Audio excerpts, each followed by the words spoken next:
Hi, this is Jamie Boggs with Burning River Bushcraft. Today I'm going to do a real quick review on a new belt pouch I just got in the mail. This belt pouch is a Sporran style, similar to what I've been using, but this one is made of waxed canvas. Fits real nice on the belt. It's made by Campcraft Outdoors. Let's see if I can get a decent shot of it here. It tucks away real nice. I keep it on my right side, just behind my knife. Now I have been using a Sporran style pouch for about a year now. I switched over from a buckle style.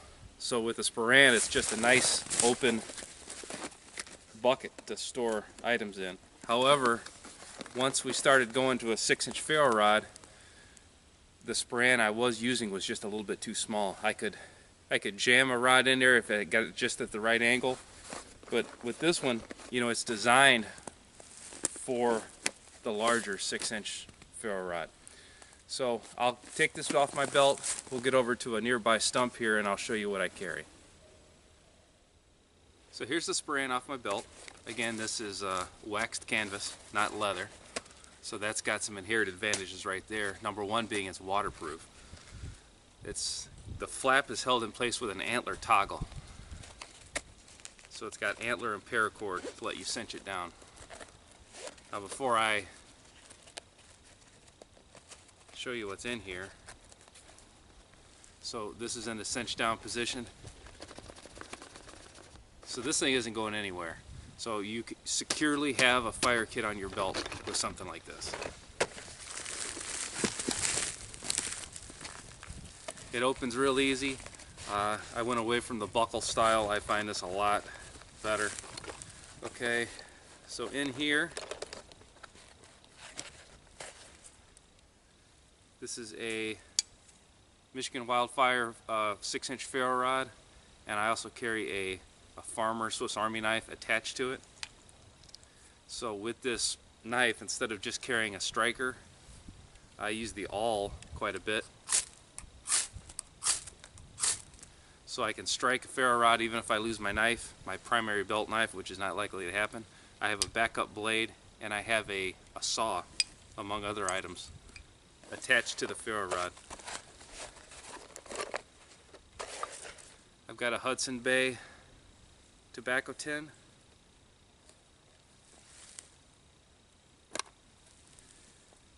Now inside the lid of this is a magnifying glass. Then I've got Surefire in here. I've got a piece of flint. And I've got some pre-made char.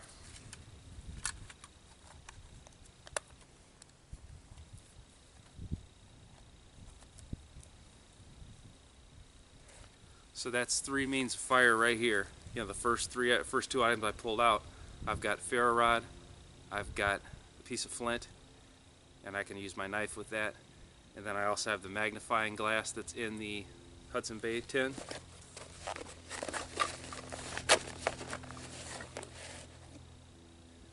This is a tin I use to char material with. I could use the Hudson Bay tin, but then the magnifying glass is destroyed.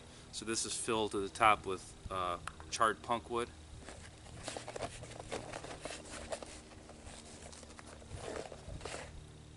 Okay, in this pouch,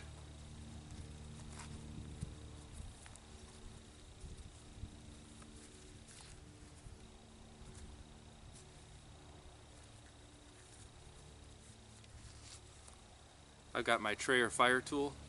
So if I did not have my primary belt knife, which is carbon steel, I've got this for a striker for the piece of flint. It's also, I could use it to scrape bark, process tinder down, and it is a bearing block for a bow drill.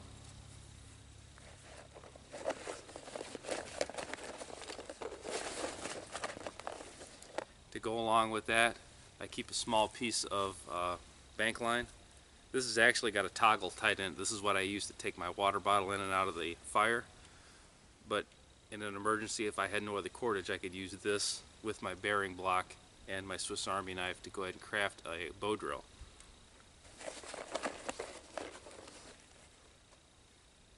I have a Bic lighter. So that is the ferro rod, the flint steel, the magnifying glass, the Bic lighter, and a bow drill. So I've got 5 means of fire in this bag. I've got a small piece of chaga. This is true tinder fungus, so I can strike if I did not have any charred material. This would take a spark and this would carry a spark. So this would also allow me to carry flame from one distance to another, or carry an ember from one distance to another. I'll have a small hank of jute twine. This makes great bird's nest material when you're in an environment like this, when there's not a lot of dry material available, and it's also usable as cordage. And then the remainder of this pouch, I have 5 pieces of fat wood. I'll make that 7 pieces of fat wood. And that all fit in this pouch without bulging it. My other pouch held everything except the chaga and the spare char tin. So my plan prior to this pouch was to make char in my water bottle. This holds all that without bulging out, so this stays in its flat position. So the quality of the product's awesome. It's got a nice oversized belt loop. I can fit 4 fingers in here, so I'm using a over belt to keep all this material on. That way it's not on my primary belt that's holding my pants up. But if you were to go with a nylon belt or some other belt, this would work just fine with anything. But it's a great product. So this is one of the main advantages to the waxed canvas Sporran pouch from Campcraft Outdoors.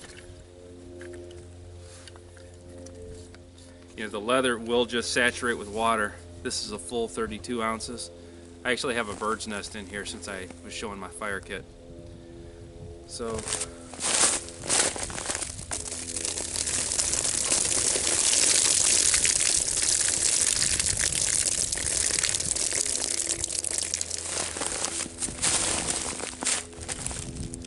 and you see the water just beading right off there.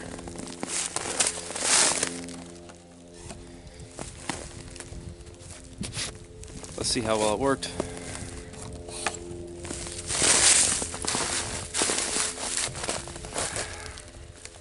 I know my hand's not working that well. It is, I think, about 20 degrees out today. Okay. I can tell you right now there's not a drop of water got in this pouch.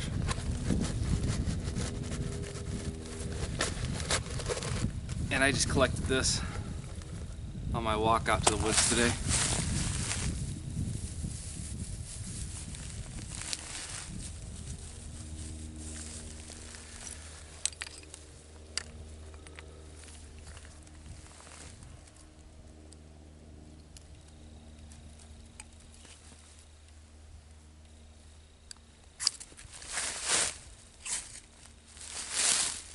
Okay, 1 strike. So you can see this is not a wet tinder bundle. So you have a waterproof pouch on your side. And in this weather, you know, that's the difference between life and death.